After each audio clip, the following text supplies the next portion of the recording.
The PM you heard there not ruling out a lockdown, but as schools break for the holidays, huge questions remain over their return. The viability of the government's plans to reopen them with a scheme of mass testing in place has come under attack from the teaching unions today. Here's our policy editor, Lewis Goodall. The Prime Minister announces Britain is moving to the next stage in the worst public health crisis for a generation. So often, the currents of this torrid year have flowed most choppily through schools. Tasked more than any other public service with trying to be normal when things are anything but. Into this chronology of woe has come a late effort to arrange mass testing in schools by the start of January. News which drops into heads' inboxes on the last day of term. Many heads are incredulous. We have to get parental consent if young people are going to have the testing. So that's a logistical nightmare already. If you look at school sites, they're massive. Because of the zoning and the bubbles, we've actually moved to 3 entrances. So we're thinking, well, where will that testing station go? Does it go with the Year 12 entrance or with the Year 7 entrance? Should it go in our amazing sports hall? That actually takes away teaching space. So that's another challenge. So the logistics of trying to piece together where everything is going to go is mind-blowing. I spoke to the Department for Education today, who said that teachers won't have to actually be responsible for conducting the test themselves. Right.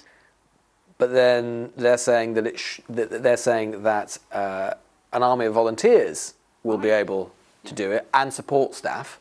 How credible do you think that is? I'm going to say I think it's nonsense.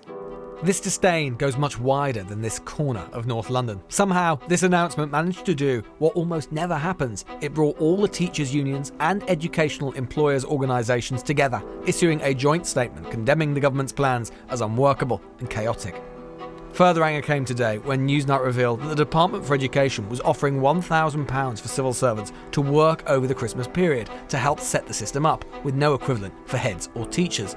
But the backdrop and genesis of all this is as follows. Secondary school students have the highest infection rate of any age group. Ministers want this testing in place to bring that down and keep schools open. Others are now beginning to think that that might not be possible. It's clear that secondary schools now are places where COVID is caught and spread. And we know that secondary pupils can transmit the virus very effectively into their families and into the community. So if the government doesn't get a grip, and if we don't start reducing COVID levels amongst this age group, yes, I think there's every possibility that we'll be in another lockdown and schools will be in that too. But government says that's precisely why they want to bring in testing, I would imagine. Well, then we agree that the government should bring in testing, absolutely, but not like this. One thing's for sure, relations between school staff and the Department for Education, never warm, are now somewhere near subarctic.